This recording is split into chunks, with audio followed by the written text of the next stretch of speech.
Welcome to the Salmon Runs YouTube. Enjoy the video. You start by ensuring you have permission to access the folder and that you know its path. Open the Start menu, type CMD and press Enter to launch command prompt. Once it appears, verify whether you'll use an absolute path like C, /users /u /folder, or a relative path from the current directory. This choice determines which command form you'll type next.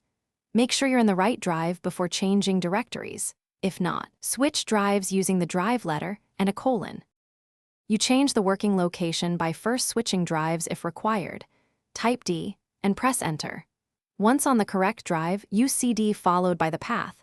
For example, CD C /projects /my folder if the path contains spaces.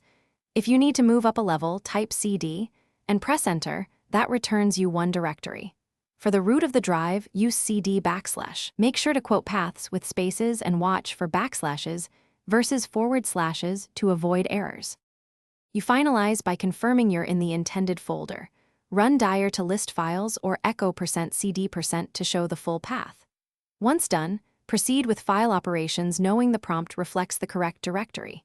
If the cd command fails, make sure the path is typed exactly and quoted when necessary. If you get access denied, check NTFS permissions or relaunch command prompt as administrator. Lastly, if a path still won't resolve, use Tab to autocomplete segments to avoid typos and speed the process. Thanks for watching. Consider subscribing if we helped you.